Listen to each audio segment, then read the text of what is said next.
나는 뭐가 다른가?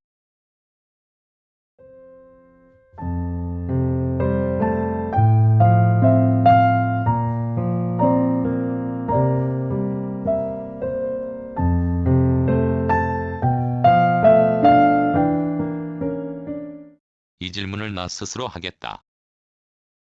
내가 묻고 내가 답하는 방식이 마음에 들지 않으면 다음과 같이 바꾸겠다. 너는 뭐가 다른가? 첫 질문은 주체와 객체가 나로 누구를 의식할 필요가 없으므로 솔직한 답을 낼 수 있다. 그러나 두 번째는 객체인 내가 주체를 아니 의식할 수 없으므로 솔직에서 약간 벗어난 답을 유도할 가능성이 크다. 어쨌건 나는 뭐가 다른지 모른다. 이때 내가 다르다고 함은 남과 비교할 때이다. 남과 비교하면 나는 그럼 뭐가 다른가? 아무리 생각에 생각을 거듭한다고 하자 생각은 하면 할수록 복잡해지기 마련이어서 나중에는 처음 동기를 유발한 것보다 더 복잡한 생각에 빠질 수 있다. 따라서 복잡한 것에서 벗어나려면 단순해져야 한다. 좋은 생각이란 먹지 않고 자지 않고 한다고 해서 되는 게 아니다. 어느 한순간 믿기지 않게 좋은 생각은 나게 마련이고 그 생각의 결과 또한 훌륭한 행위에 이어질 가능성이 크다. 그제 울진에서 내려와 온종일 드러누워 있었다. 여기 오기 전에도 따뜻한 동력에서 내가 한 일은 굴림방에 틀어박혀 거의 드러누운 것이다. 추울 때 에너지를 보존하는 나만의 방법으로 꼼짝하지 않는 것이다. 한겨울에 꼼짝하지 않는다는 것은 또 잠을 정하든 아니든 눕는 것이다. 누워 잠들지 못하고 끝도 없는 공상을 하면 머릿속에는 용광로 같은 불길이 인다. 그 열기는 이불 속에 움츠린 몸뚱이에 미미하지만 영향을 미친다. 춥고 더운 걸 느끼는 건 몸보다 정신이 우선이다. 한여름 팔뚝에 땀이 솟고 한겨울 팔뚝에 소름이 끼쳐 그로 말미암아 덥고 춥다는 걸 육체가 아는 것보다 우선이 생각으로 말미암은 것이다. 생각은 몸이 받아들이는 것보다 훨씬 빨라 더운 공기가 살갗에 타 땀을 만들기 전 칼바람이 살갗에 타 소름을 돋기 전 주변의 환경과 느낌으로부터 실제 내 몸이 받아들이는 기온에 앞서 너무 더워, 오늘은 너무 추워 라고 단정하기 마련이다. 일이 되면 몸뚱이는 덩달아 실제 받아들이는 체감 온도보다 그 폭을 넓히기 또한 마련이다. 며칠을 동해안에서 지내다가 경북 내륙 비해당에 오니 역시 춥다는 게 실감이 난다. 여기에 오기 전 이번에는 최단 거리를 택한 바람에 봉화를 거치게 되었다.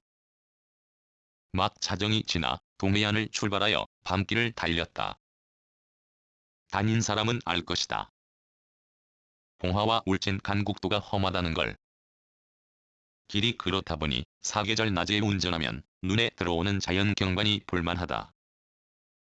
그러나 한밤중에는 그런 걸 느끼지 못한다. 꼬불꼬불한 길을 조심스럽게 운전하는 수밖에 없다. 한밤중을 택한 건 즉흥적이었다. 해맞이 광장에 있을 때 갑자기 오한과 함께 몸살 기운이 나타났다. 굴림방에서 예대한 조치할 수 있는데 갑자기 그 처한 상황이 서글프다는 생각에 미쳤다. 그래서 바로 출발했다. 동해대로 타고 영덕으로 내려가는 걸 포기하고 36번 국도에 올랐다.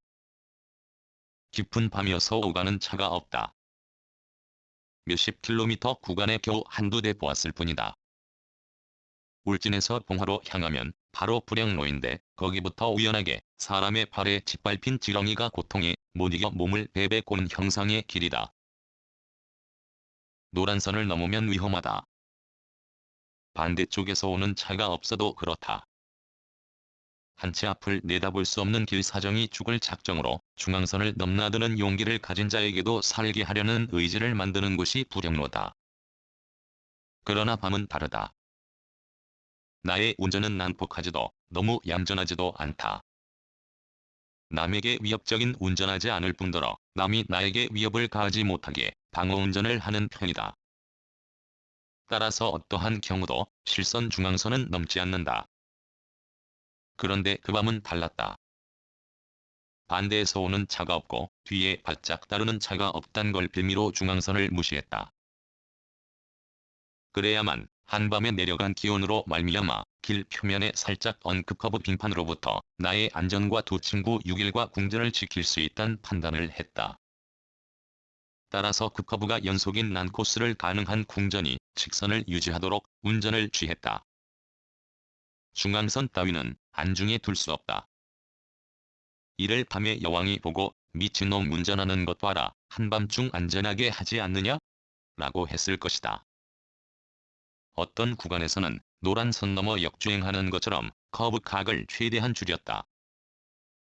그렇게 하여 봉화에 무사히 야밤 운전을 안전하게 하고 새벽이 될 때까지 휴식을 취하기로 했다. 한 가지 구실이 그때 생겼다. 궁전이 배고프다고 노란 경고등을 연방 작동한다. 한밤에 국도 주유소는 장사하지 않는다. 봉화에 오는 도중도 그랬다. 그래서 그 전날 여기 즉 봉화를 자주 드나들던 나그네의 심정과 회포를 다시금 느끼려고 내성교 옆 둔치공원과 재래시장을 연결하려고 뚫은 터널 부근에서 새벽잠을 청했다. 그랬더니 2시간 전쯤 울진하고는 딴판이다. 이상한 난로를 켜도 데워진 공기의 느낌이 울진과 봉화의 같은 시간대의 온도가 다르고 체감도 다르다. 찬 공기로 말미암아 이런저런 생각에 빠져 새벽잠을 끝내 청하지 못하고 해뜨기 1시간 전쯤 내성천을 떴다.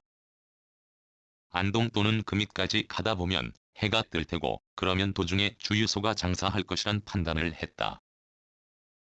리터 당경유가 많이 내려가 1.33x 원하는 곳에서 궁전밥을 먹이고 비해당에 오르는 길목에 도착하니 오전 9시 못 미쳤다.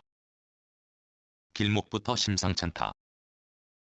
포장길이 얼어 반질거리고 눈 흔적도 얼음 밑에 비친다. 무리하게 궁전을 몰아치며 닭을 쳤다. 힘내, 올라갈 수 있을 거야. 샛길의 작은 굴착기가 버틴 옆도 얼어 반질거린다. 거기서부터 궁전이 쥐중걸음처럼 비틀거리는 것이다. 겨우 통과하니 궁전이 뒤로 미끄러지는 것이었다. 세차게 엑셀러레이터를 밟으니 바퀴 타는 냄새가 난다. 할 수 없어 오르는 걸 포기하고 궁전을 후진하여 길목에 세웠다. 도중에 쉰 봉화와 여기 겨울을 두고 나는 날씨로 악명이 높다고 한다. 그걸 실감한 날이다. 비해당의 한겨울은 이렇듯 삭막하지만 언 땅속에서 내가 소중하게 아끼는 식물이 봄을 기다리며 혹독한 추위에서 생명활동을 몰래 전개한다는 생각에 미치자 몹시 좋은 이 비해당 환경을 그저 불만으로 탓할 수 없을 것 같다. 추위에서 봄을 준비하는 대표적인 게 새앙나무다. 그새 겨울눈이 많이 커졌다. 이게 잎보다 먼저 새노란 꽃을 피워온 소식을 알릴 것이다. 이번 비해당에 오고 나는 계속 거실에 누워 있었다. 그러다가 마을 입구 이장과 송할배를 순서로 만나려고 내려갔다. 둘에게서 이 마을의 살림살이가 돌아가는 내력에 대해 들었다. 모든 걸 소상하게 아는 건 송할배다. 심지어 2007년과 그 이듬해 이 마을에 어떤 사람이 들어왔고 그들은 도시에서는 이런 일이 없었다며 마을에서 요구하는 걸 따지기도 했으며 그 앙금이 아직도 남았다는 등의 이야기였다. 게다가 현재 이정에 대한 처우가 어떻게 달라졌는지도 말했다. 2010년까지 이 마을에서는 호당 그해 작물을 거두어 이장이 노고에 대한 보상으로 지급했단다. 그러던 게 이장이 면과 농협에서 작지만 돈을 받기 시작하면서 마을이 이장을 위한 풍습이 완전히 없어졌다고 한다. 송할배는 이런 이야기를 하면서 넌 우리와 생각하는 것도 사는 것도 완전히 달라. 라고 몇 번 말했다. 앞을 못 보는 노인의 말에 거짓이 없단 걸 그의 표정을 보아서 진실이란 걸 나는 알았다. 그러나 고개를 끄덕이지 않았다. 내가 남과 다르다. 라는 걸 알려 하지 않고 인정하기 싫기 때문이다. 다만 나는 나이고 싶다. 어쩌면 할배가 말한 내가 다르다. 라는 게 이와 통하는 것일 수 있다. 2015년 1월 14일 글 자유인이고 싶은 무학 낭독, 글 읽어주는 강지식. 들어주셔서 고맙습니다.